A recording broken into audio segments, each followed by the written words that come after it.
Hello everyone. Last time we talked about the Tower of Babel. And we talked about how people scattered in different directions.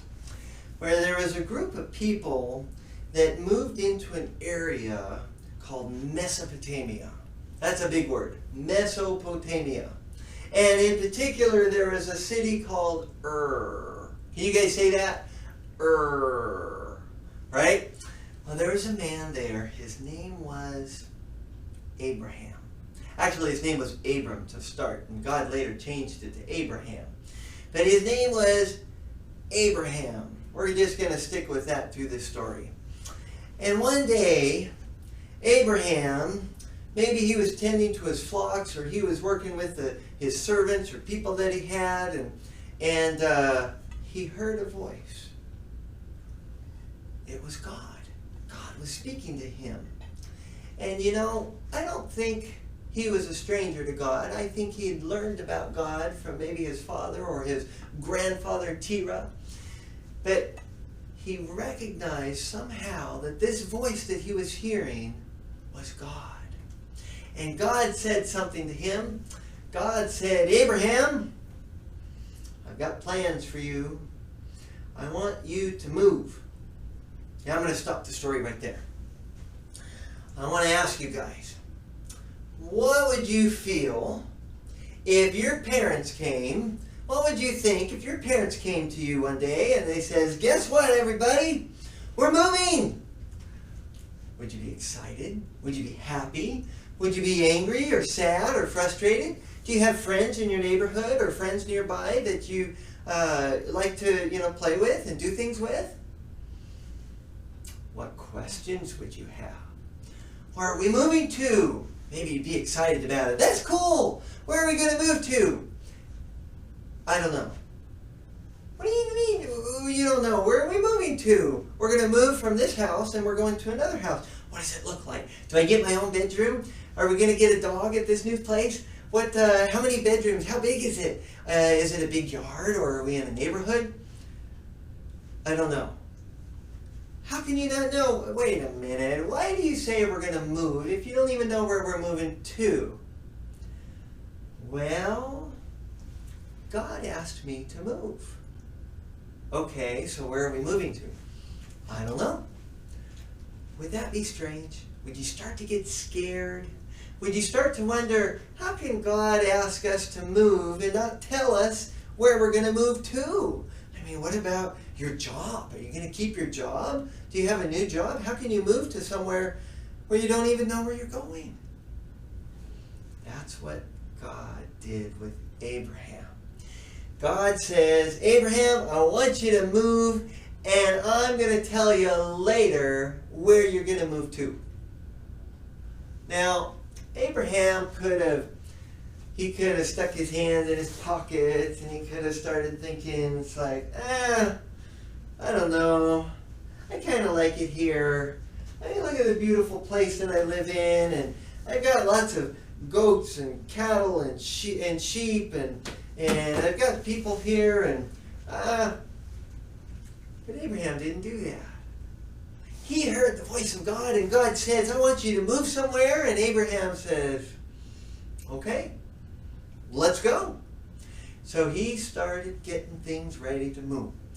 Have you ever moved before? I've moved lots of times in my life, at least 25 different times in my life. I mean, there's a process to moving. You got to pack your things up in boxes, and you got to plan where you're going to pack things up or load things up in a trailer or maybe a big truck or something, and on the special day, hopefully you have helpers coming and load things up, and then you drive to where you're going. And you tell your helpers ahead of time, hey, I'm loading up here at my house and we're unloading over there.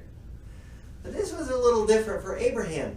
He had his things that he had to get ready too, but he also had his sheep and his goats, and maybe he had camels or cows, I don't know. But he started to get things ready. Well, word got around with his big family that he was leaving, and his father decided he was going to go with him, and his brother decided that they were going to move, and his nephew decided to go with them, and they probably had different people that worked for them and helped take care of the animals and things. And they were all getting ready, and you know what's interesting? They didn't know where they were going either, but they trusted Abraham. He was a strong man in character, and they trusted him. Well, the time came finally, and God says, I want you to head northwest. And so Abraham, he just started heading out. And with all those people, you know, they didn't have a truck. They couldn't drive. They were going on foot. I imagine it took a long time to move from where they started. And every day, maybe they only got a couple of miles, maybe 5 miles. And then they had to stop because there were so many things that they had to take care of. It was slow. And it took a long time. But Abraham kept trusting in God. And finally, it was time for them to keep on going. When they got to Canaan, they moved north, northwest, west, and they started to come down towards the beautiful land of Canaan. And then they arrived and they got to this area. I imagine they came up over this crest of a hill or a mountain, and they looked at the fertile valleys down below, and there was rivers, and the hills were green, and there were trees, and God spoke to Abraham again, and he says, this is the land that I'm going to give you. This is the place that I have promised you. I want you to trust in me, and I will give you everything you want. Now, there was something peculiar about Abraham. When he started moving, do you know how old he was? He was 75 years old. How old are your parents? Do you think they're 75, or are they older than 75? They're probably a lot younger than 75. That's much older than I am. He was 75 years old, but you know what? He was still kind of young, because Abraham lived to be 185 years old in his time. So at 75 years old, he set out, but there was something different about Abraham and his wife, Sarah. They had no kids. They had no children. There was no son, there was no daughter. They had no kids that they could play with. And in Abraham's time, having your own son meant everything. Because you could pass on all your things, you could pass on your family name, and in a way that was sort of a way you could live forever. But they had no kids. Now God came to Abraham one night. Abraham was up on the hill, and it was one of those nights where there was no moon shining, there were no city lights. He was up on the hills, and you could look up in the sky. There were no clouds, and he could just see thousands of stars in the sky. Maybe you can go out tonight with your mom and dad and look up and look at the stars. He could see the different constellations. There was the Big Dipper, and there was the Little Dipper up there pointing to the North Star over there, and here's Cassiopeia straight up, and he could see the Orion, the Hunter. He could see all kinds of stars. And God spoke to him, and he says, Abraham, I'm going to make your descendants, I'm going to make your children as many as the stars. Can you count the stars? Abraham says, no. I'm going to make your children so many that you won't be able to count them. And just like Abraham had faith and he moved without knowing where he was going, Abraham had faith in God that one day God would give him many, many children, even though he was already 75 years old.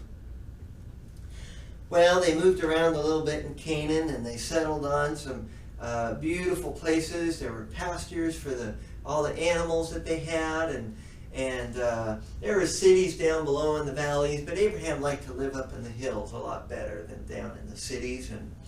And time went by, and every now and then God would remind Abraham, he says, have you ever been to the beach? Have you ever picked up a handful of sand and let the sand sift through your fingers? God says, Abraham, I'm going to make your children as many as the sand grains on the sand beach. Wow. But he still had no kids. Many years went by until finally, one day, Abraham had his tents pitched. He didn't have his own house. He lived in tents. He had his tents pitched, and he was sitting under a tree. It was a warm day, and the breeze was blowing, and these three men came. And he saw them coming, and he was all excited. Visitors! He was happy to have visitors. He yelled in, he says, "Hey, Sarah, start getting some food ready." Okay? And he called to the helper. He says, "Go get some fresh water and bring it." And then he went down the path a little ways, and he met these three visitors. And they were approaching, and as they came, he was talking to them. And as he was walking with them, he felt kind of special. It was a little different. Almost as if it was the very presence of God himself right there next to him. And they were talking, and soon he realized this is God with two angels. Now Sarah, she's over in the tent, and she's listening in and to the conversation while she's making some food, maybe making, some fresh bread or something, and she's eavesdropping as best as she could. And the man in the middle, he says, "Abraham, your patience is paying off. In 1 year, you are going to have a son." And Sarah, over in the tent, she couldn't help herself. She laughed. "Ha! Me! Have a son at my age!" Oh. And the man says, "Even though your wife laughed a little bit, you're still going to have a son through Sarah." Do you know how old they were now? Abraham was 99 years old, and Sarah was 89 years old. Now again, I know that sounds like a really old time. Abraham, he lived to be 185. He was a little over halfway through his lifespan. He could still have children. But Sarah was past that time in the age of women when they just don't have kids anymore. They can't have kids anymore. But somehow God said, "You're going to have a son in 1 year's time." Oh, Abraham's heart was so full of gratitude. He was so happy. And sure enough, after a year went by, they had a little baby boy, and they named him Isaac. You know what Isaac means? Isaac means laughter. Not just because it brought them such joy and laughter having a little baby boy, partly because Sarah laughed at the notion that at her age she would have a baby boy. I want you to always remember, God fulfills his promises, and you can always trust in God. I hope you have a great day.